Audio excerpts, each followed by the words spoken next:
If we tell ourselves we're supposed to know everything, we're supposed to have a fix for everything, we're supposed to have a solution for everything, that is a lot of pressure. Wow. And eventually life will expose us. Yeah. To go, you're not really sure. And to be able to go, I'm not. But there are great people in life. There's somebody that knows. I can ask somebody to go, I'm kind of stuck here.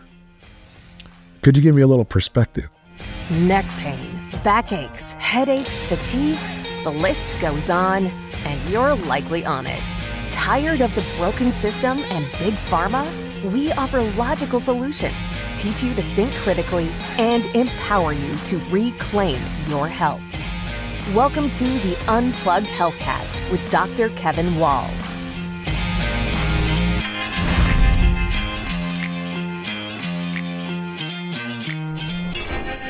Good morning. Welcome to the Unplugged Healthcast. It's time to wake up. It's time to stop taking the Ambien. I am not Keanu Reeves, but this is the Unplugged Healthcast where we're going to unplug you from the Matrix so you can see clearly. I have one of the wisest friends, guys I know, people I know, doctors I know as a guest. I'm going to be excited for you guys to hear and listen to his wisdom. We're going to take a caller. We're going to talk about a very difficult topic that is actually probably one of the most searched viral topics, and it's anxiety. In fact, right now it is the number one diagnosed mental health care disorder in America. 25% of females deal with it, 20% of males. More prevalent in the younger, more prevalent in women, surprisingly more prevalent in people that have never been married. And the crazy news is that only 36% of people actually ever try to treat it. And majority of these conditions, this diagnosis can actually be reversed and dealt with. In fact, today, as we talk about the Unplugged Healthcast, our concept, of course, is to give you ideas and ways that you could really be healthy for a lifetime. And to do that, you got to consider Big Pharma is probably not your best friend for a lifetime.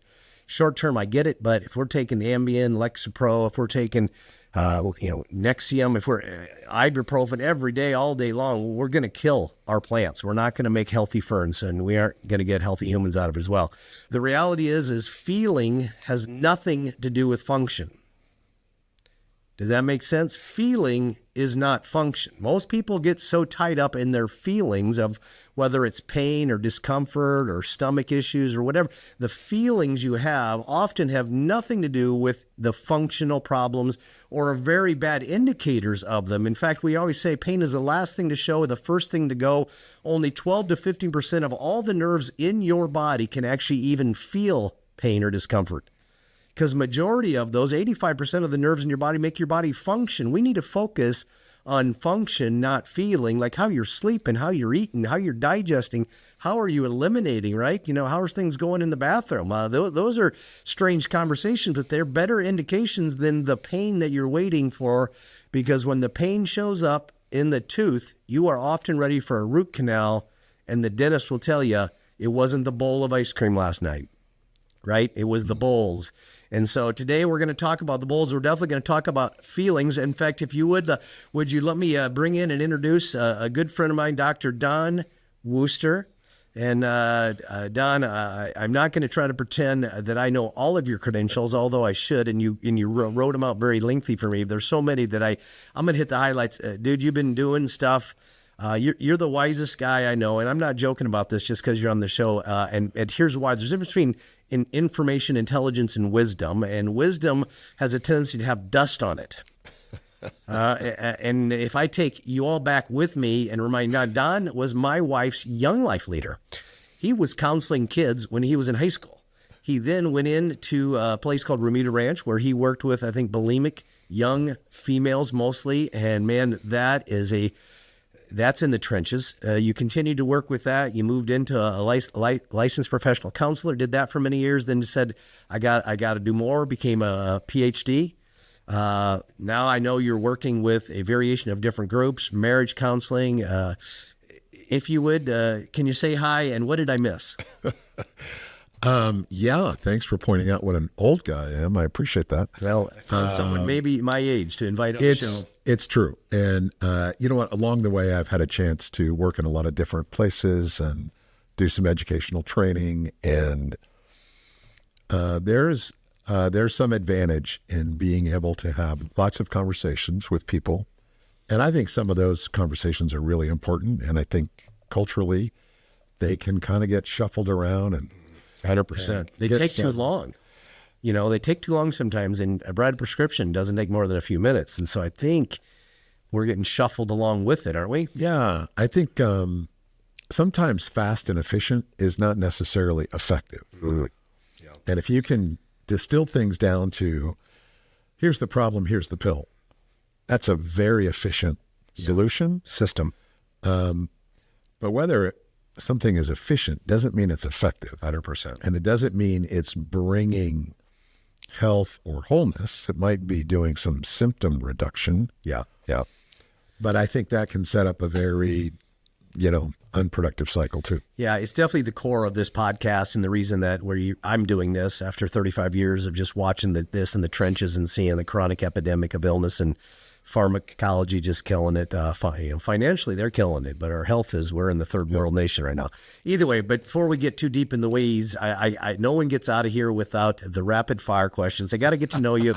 I say in a joke that people don't think doctors are real people. Did you know that? And I know I'm discovering it right now. Yeah.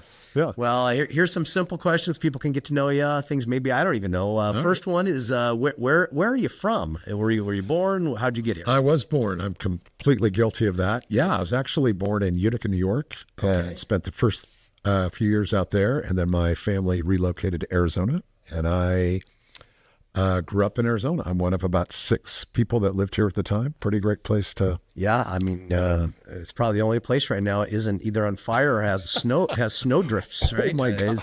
It's a little great. Best food place that you've ever inhabited or sport. You can pick one, or you can do all 3. I'll tell you what I've loved since college. Chino Bandino. Okay. Chino Bandino. It's on 3rd Avenue and Bell if you're local. And Chino Bandino is a combination of Mexican and Chinese food in a fusion. Wow. And so you can get Chinese dishes, traditional Chinese dishes, but you can have them into a quesadilla, or you can have them served with jerky. What's it called again? Chino Bandino. Chino Bandino. Okay, number 3, your superpower is my favorite question. Everyone knows if they've been around me. What is your superpower? What is my superpower? That's a great question. I would say I think people are incredibly fascinating and interesting. So curiosity? I'm curious when I meet people, and it just kind of, I go, what? You got to tell me more about that. And for some people, that seems like, what in the world is going on there? And that's overwhelming. And I've gotten to meet lots of different people. Love that. And I just find them fascinating. Yeah. Yeah. My classic line nowadays, and it catches everybody off guard. I walk up, and rather than saying, how are you? I go, tell me, what's your story? And everyone sits back. I have no idea what to say. What do you mean? What's my story? What's your story? Everybody's got a story, right? The most impactful, redundant, reoccurring, vital piece of advice you give to patients on more. There's one thing you probably routinely tell a lot of people. What is that one thing? Because a lot of people want to hear it. I find myself telling people quite a bit, you're never going to be in a relationship that's healthier than you are. Wow. Yeah. So pay attention to you, because you take you everywhere you go. That I hope you guys, if we just quit the podcast today, I bet we would help a few right there. But let's keep going. We're going to tiptoe into this, and I say tiptoe because it is a touchy topic. And anxiety, most people, as I have said, and I own a mental health center. You know the guys that I partner with. Great guys. Mental Health Centers of America, phenomenal location, phenomenal practitioners. And we look at health from a holistic and mental health care perspective. Yeah. Today we're going to talk about some of that, but we're going to leave it free for you to throw whatever you want out there. But I do have a thought, a statement I've heard. I'm curious your thoughts, and it'll get us started. People say that anxiety is not an emotion. They say there's mad, glad, sad, or a variation of fear or I'm afraid, and everything is just an up or down volume of those four things. Is anxiety really an emotion, or is that statement true? What would you think? What would you say? Yeah. Well, they say that according to the physicists, darkness isn't a thing. Darkness is the word we use to describe the absence of light. There's no such thing as dark. Cold doesn't exist. According to the smart physicist I know, cold is the word we used to describe an absence of heat. And I would say anxiety, if you want to put it in that category, to go, yeah, it doesn't exist.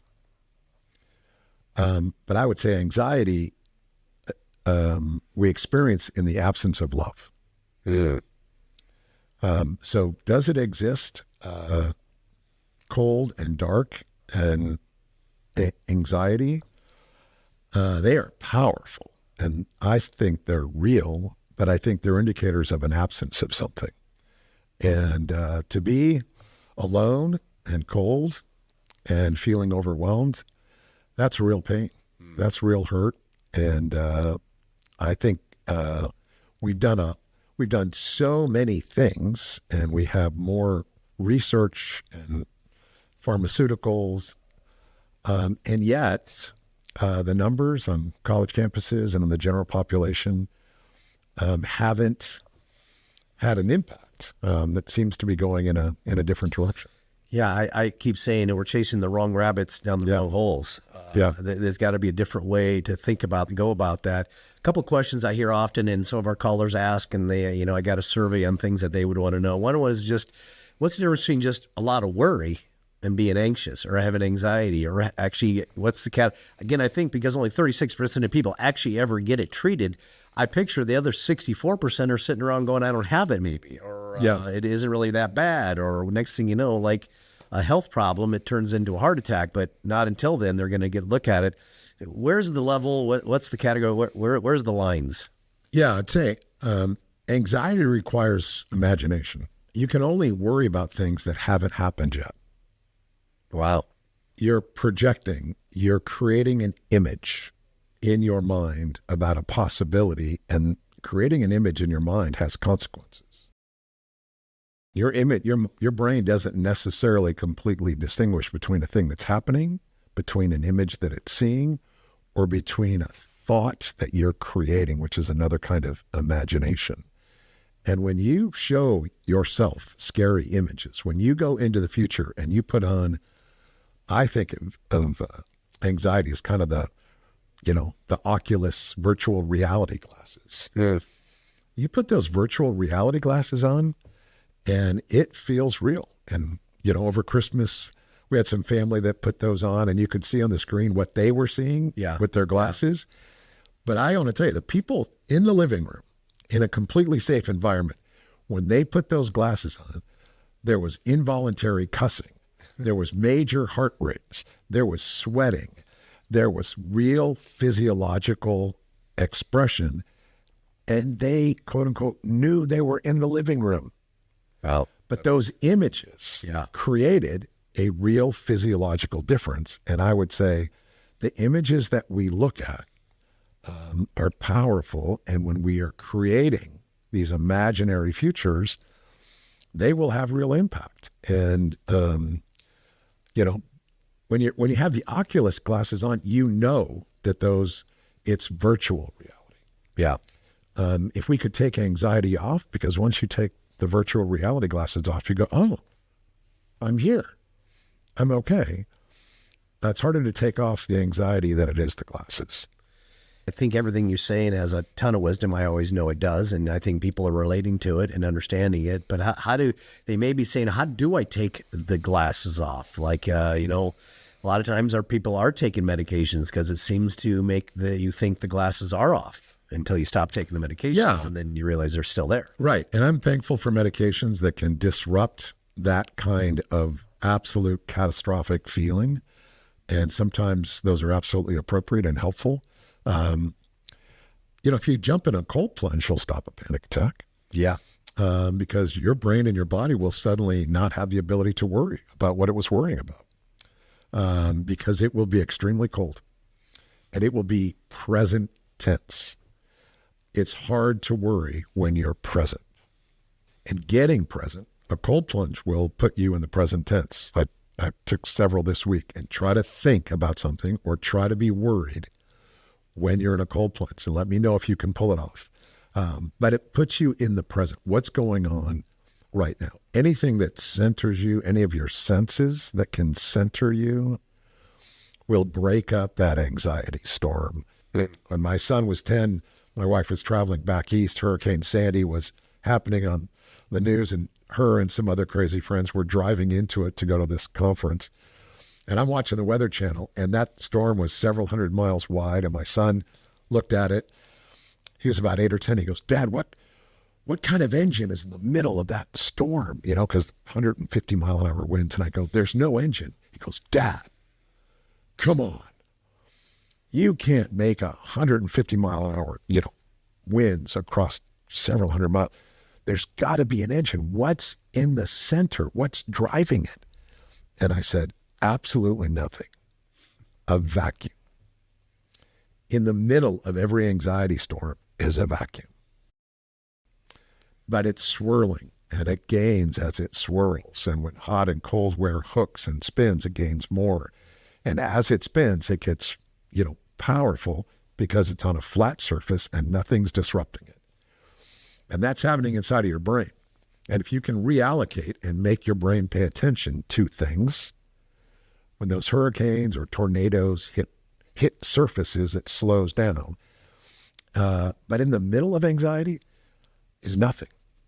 That's a great illustration. I just went back. My daughter loves that new movie, Twister. I don't know if you've seen it. I haven't seen it yet, but the original was awesome. Well, same concept, so you don't maybe need to watch it. Pretty good acting, but either way, same story. But to fix the Twister is they have to send something in the middle of nothing and to disrupt the whole system, and then it just diffuses it. So I think if our crowd, our audience, and anyone listening could picture that, it doesn't always have to be something exact. It doesn't have to be something that John did or helped Larry. It could be something maybe, but of course, I think it has to be healthy. It has to be things like exercise, things, going and volunteering and going and spending your time and energy to help others. Often we get so worried about our circumstance, and our circumstance looks pretty good when we go see others' circumstance. In fact, it's strange, but I was talking on depression on one of our shows, and we only see suicide at the highest ratios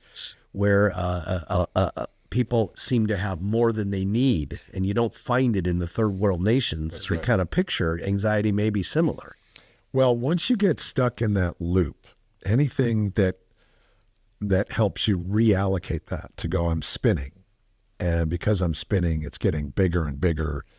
And being able to redirect yourself out of that to get your brain and emotionally to go, I've got to pay attention to this. And as you pay attention to that, it takes some of the energy away. So a lot of the things with breathing, getting your breathing regulated, a lot of being physically aware, movement, there's a lot of very practical things, but anything that involves your senses getting back to an active place. Those senses are all getting hijacked. Yeah. And they're creating a pretty bad system, and being able to go, hey, the part of what can add to it is that we get anxious that we're anxious. Yeah. And part of being able to go, oh, you know what? Somebody pulled an alarm inside of my body. The alarm is real, but you can also go when it's an anxiety, it's not dangerous, but it's anxiety. You can also kind of go, wow, that alarm is really loud. You can also go, you know what though? It's a false alarm. Yeah. I worked at the university for a period of time, and I oversaw residence halls. There's a 15-story residence hall that I was at one point kind of supervising. And as a prank, sometimes the students would go and pull the alarm. It's 15 stories. The elevator locks up. A lot of college kids. That means you got to have, there's 1,000 at that point, there was 1,000 freshman women in that residence hall. Oh, goodness. And they all had to exit the building at, 2 a.m. because some goofball pulled the alarm. And the first time it happened, holy cow. I mean, you get screaming, you get all the rest of that. The second or third time it happens, some of those people start to go, it's an alarm, it's loud, it's false alarm. Yeah. I'm not in danger. It's disruptive. I got to leave the building. But anxiety versus an actual warning sign of something is really a false alarm. And being able to go, oh yeah, man, my thoughts are racing, my hands are shaking. There's about 25 different things anxiety does in your body. And you go, oh yeah, that's because there's this false alarm going off. But it's false alarm. I'm not in danger. My body's just kind of, doing what it's doing right now. All right. Well, I think we've already got a few things that all of us could use. Myself, I'm learning. I haven't visually pictured the vacuum like that, but it makes 100% sense. The old analogy or where fear is just false evidence appearing real, right? That's kind of almost the basis of that. Is often what we're anxious about, what we're fearing, is something that truly is nothing most of the time, and very few things. So. Yeah. All right, well, we're going to take a quick break. We're going to come back, and we got a caller unscripted. We got a young man that I know is dealing with some of the stuff, and we're going to just chat with him and see if we can help in some fashion. We'll see you in just a minute. After an injury, it can feel like life's on hold, but at AFC, we're here to help you get back to what matters. With personalized injury plans and our expert staff, we don't just treat the pain, we guide you back to strength and confidence. Because getting back isn't just about healing, it's about thriving. Call us or visit our website to start your journey today. All right, we're back. Welcome to the Unplugged Healthcast. We have got a caller on the line. His name is Zay, and he's dealing with some mental maybe struggles of sort. One thing I want to just take a moment, because I haven't talked today, but there are over 200 medications today that actually have the side effect of either anxiety or depression. My point is often we have side effects we don't always relate. And often when people have physical problems, it can affect their mental issue. But let's bring Zay in. Zay, are you there? Yes, sir. I'm here. All right. Well, again, thank you for your time there. And if you could, what would be the number one thing we could possibly help you with in your mental health journey? It'll probably be like the up and down, like my depression. It's either I have like days of really extreme highs, but then when the low comes, it's really extreme lows, and I'm in a slump. Gotcha. So I would love to learn how to manage when I get in the slump, like some coping skills to get me out of it. That's awesome. And I know a lot of people, again, that's not awesome you're having it, but that's awesome you're willing to share, because a lot of people can relate with you, can understand that, and you're going to help people by sharing. But if you don't mind, I'm going to ask a few questions before we bring Dr. Don in. What's the first time you ever noticed any of this happening where the ups and downs were obvious to you? Probably about in my mid-20s. I'm 36 now. Okay, so 10, 11 years ago. If we could take you back to that time period, often I found, and we may not find it, but I'm curious, prior to that time, maybe when you were in your lower 20s or teens, did you ever have physical injuries? Have you ever had problems, pain issues relative prior to having some of these mental struggles? No, but I was shot in a drive-by shooting at the age of 14.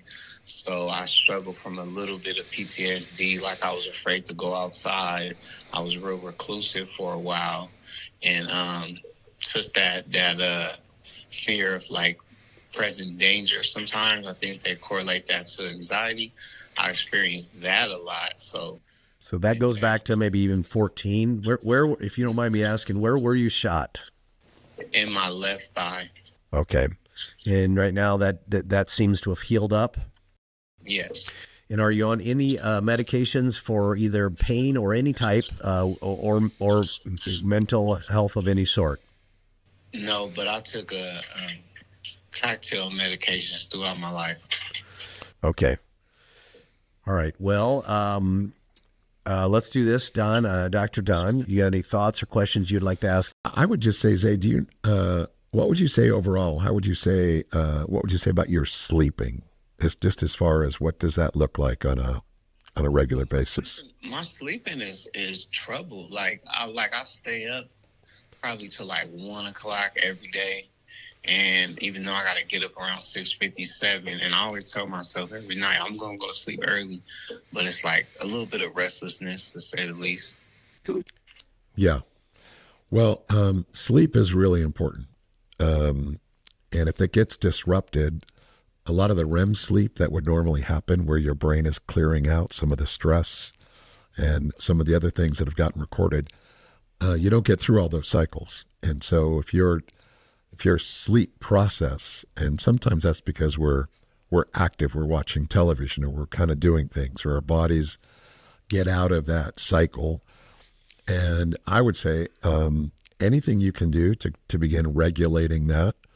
There have been some programs, some people that are very unregulated, they go out camping for 3 days. And when it gets dark and there's, if you're camping, you won't get any melatonin, you'll actually start to fall asleep. And when the sun comes up in the morning, you'll kind of wake up. But getting regulated, making sure those, if you have computer screens or blue light that are keeping you awake, sleep is really important in terms of emotional management. And I would say any patterns you can get in that will help that would be good. In terms of your eating, what would you say? How do you eat throughout the day? I would say normal. Okay. I think I have a big appetite. I'm kind of like a 2 meal a day. Okay. Okay. Big breakfast and a big dinner. Okay. Yeah, I would just say blood sugar has a lot to do with your ability to think and a lot of ability to regulate emotions. Your body would really like if you could keep it pretty even, which those bigger meals are okay, but man, it really likes when blood sugar is even. If it's possible to kind of, maybe try to keep that even. So maybe there's a little snack or maybe there's something different, but when it drops way down and then goes way up, the emotional regulation's much tougher when that's going on. So I would say regulation around that. In terms of being outdoors or moving, what would you say in that part of your life? I'm not really outdoors too much.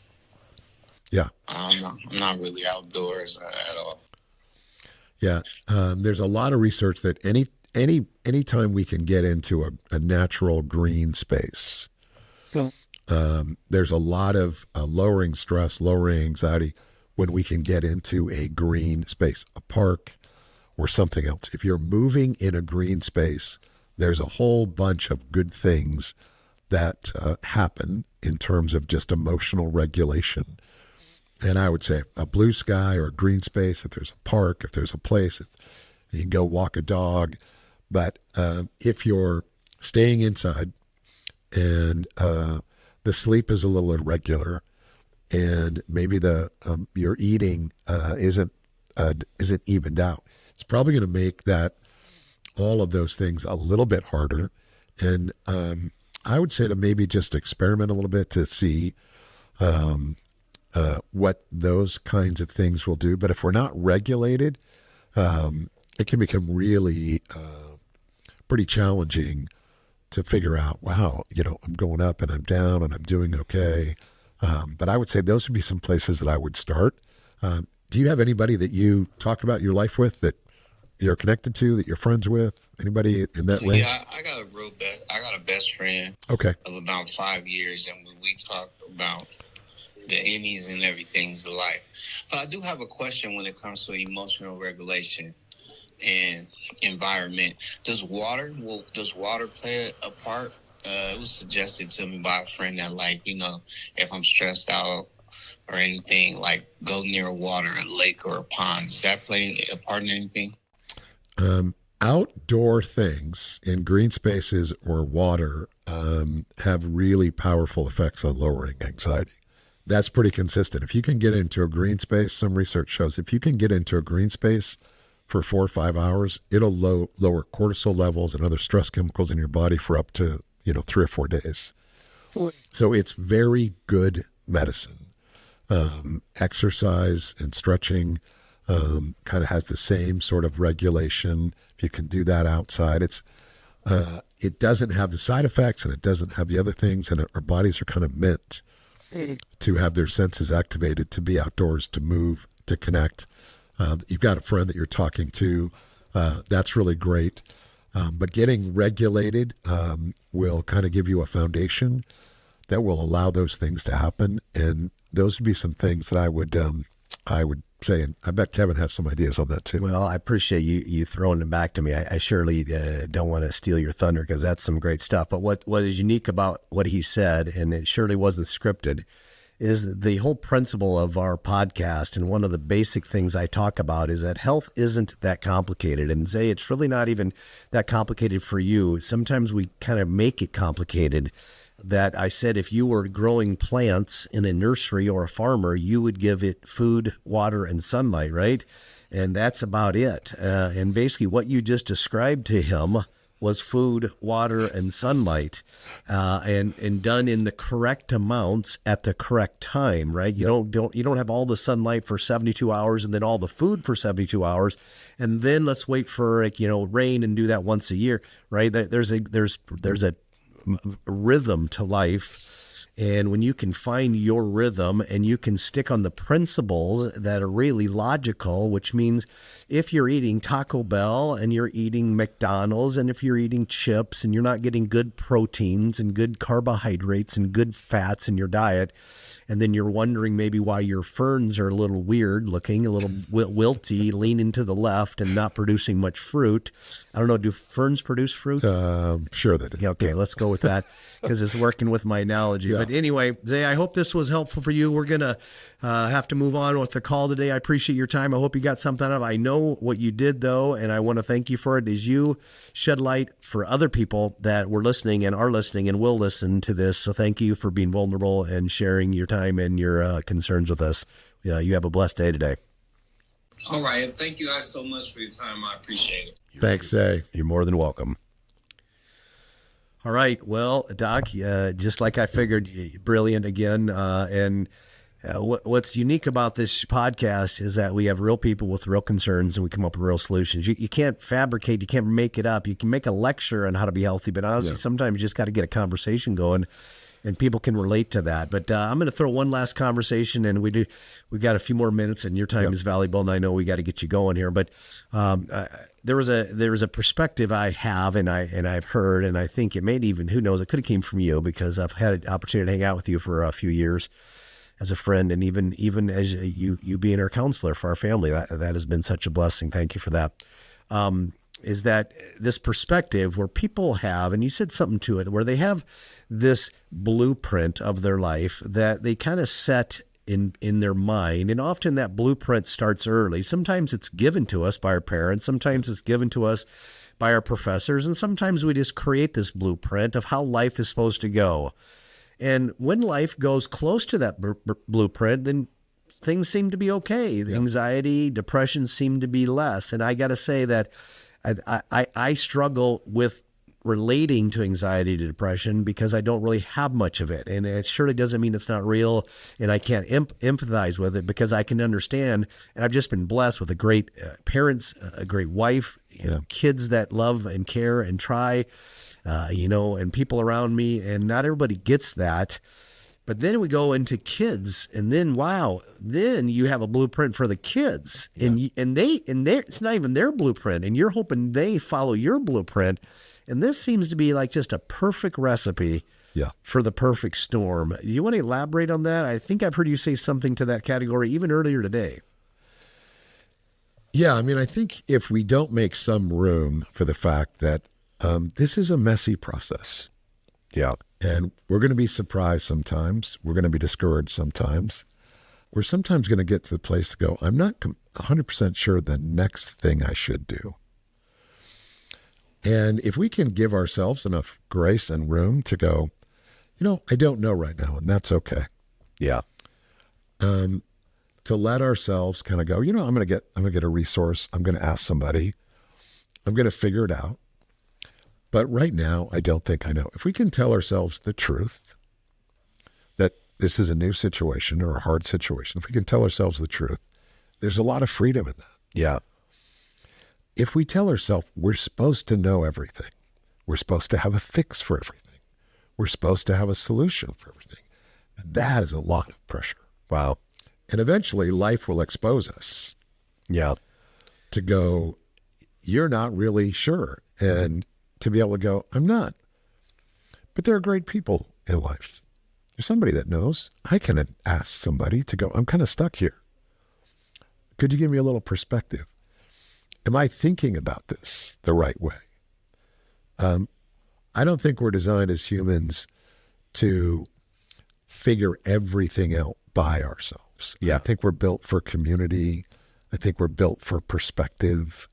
And if we get too isolated, and all we're doing is cycling and recycling our hurts and hopes and histories, we can get stuck on a track that we cycle and we cycle and we cycle, and then we kind of go, wow, this is reality. Well, you know, if you're on a certain track, my oldest son loved electric trains from the time he was 2 years old. And so we got these little HO trains, and we got this little starter oval.